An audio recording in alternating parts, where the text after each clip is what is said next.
How about we were born that way? This is sort of their trump card, the folks who argue for same-sex marriage. We were born this way, and therefore you need to endorse what we do. First of all, before I get into the response here, notice that this objection assumes that there's a certain design to life, right? And if you're born a certain way, maybe by God you're given that desire, then you ought to act on it.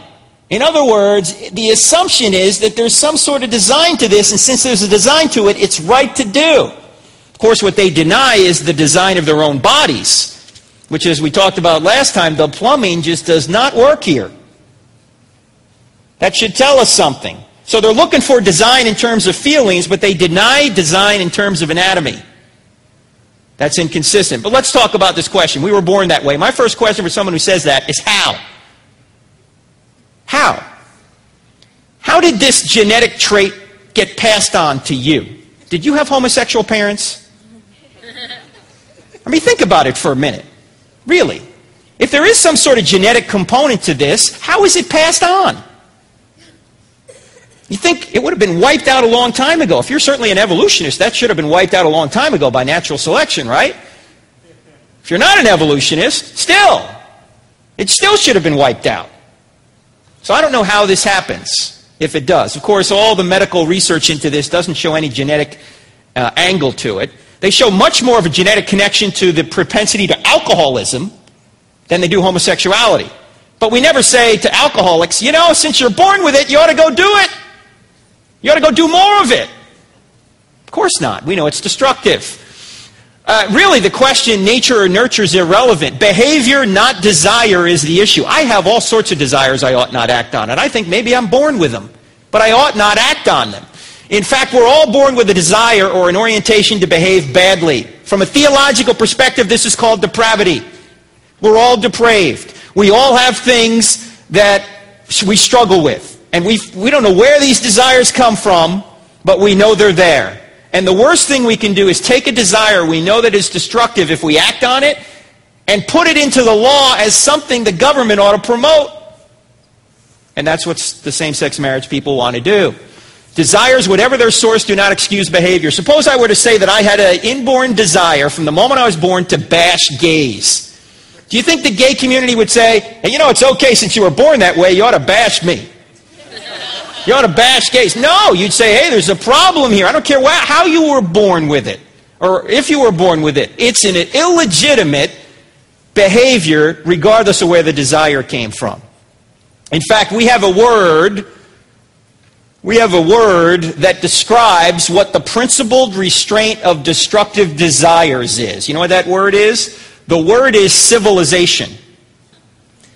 We all have to restrain ourselves. As C.S. Lewis said, if you're going to have any success in this world, quite a lot of restraint is going to be necessary. Do you notice that? Imagine if you acted on every urge or whim or desire you ever had. You would be dead already. Because we are bent toward evil. We're bent toward sin. We're bent toward selfishness. We're bent toward things that get us in trouble. If you don't think so, I want to ask yourself one question. Is it easy to be bad, or is it easy to be good? Bad. It's much easier to be bad. Well, the lady up front said, bad! With emphasis. That's right. It's much easier to be bad than it is good. It's hard. That's why, for people out there who are struggling with this issue, I don't mean to hammer you on it, because I struggle with things too.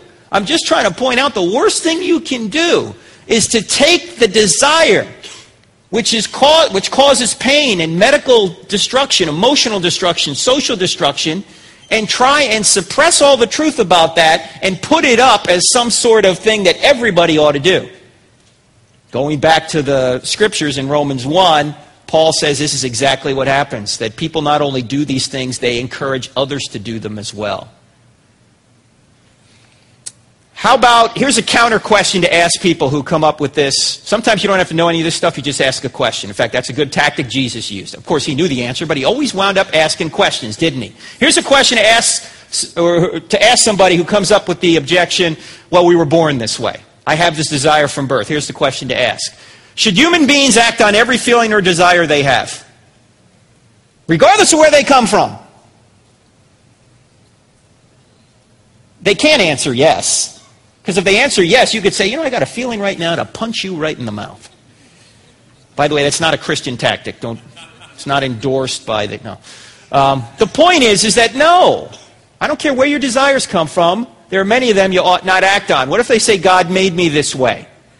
My answer to that is no, God made you a male or a female. He did not make you a homosexual or a heterosexual. In fact, there are no homosexuals or heterosexuals. There are just men and women. What we decide to do with our sexual organs is a choice. It's always a choice. You don't have to engage in any sexual behavior at all. You make a choice.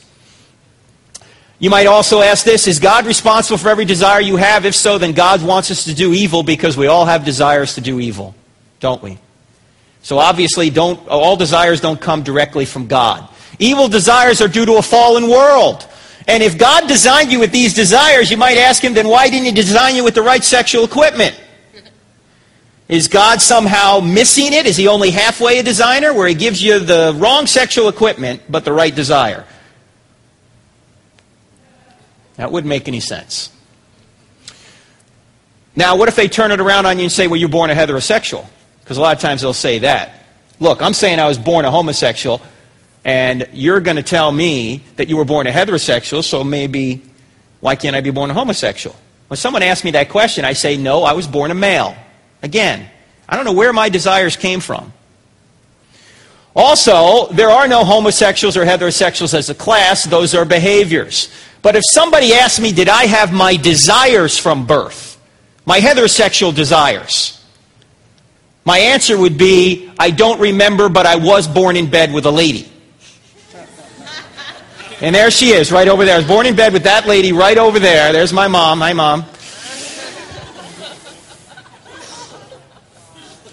Sorry, I couldn't help it. Felt like I had to be close to my mom when I was born. But based on our design, I think heterosexual desires are normal. Right? Would seem to make that most people have heterosexual desires. Seems to be normal based on the anatomy we have, of course.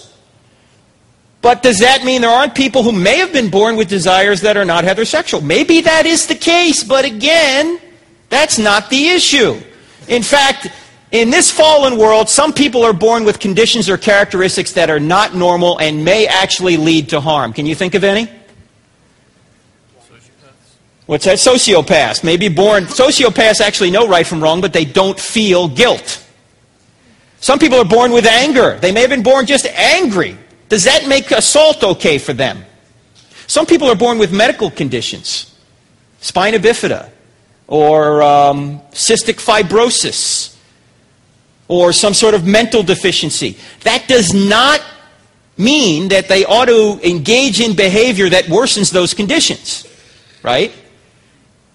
In fact, what we never do is pretend that those conditions are normal, nor do we endorse harmful behaviors that may flow from those conditions. If I'm born with a propensity toward anger, I am not exonerated when I punch somebody in the mouth.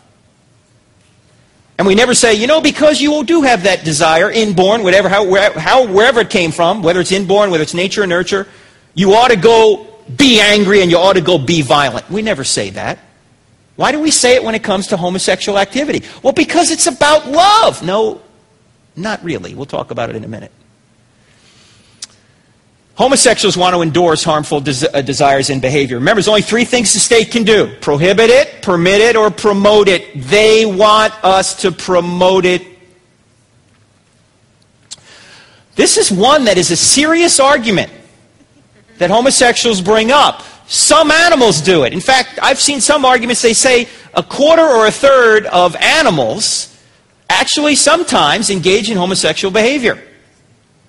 And this is supposed to tell us that this is what we ought to do. Here's my response to that. Yes, and some animals eat their young too. Should we do that as well? I mean, think about it. If we're going to use animals as our moral standard, then we're in big trouble.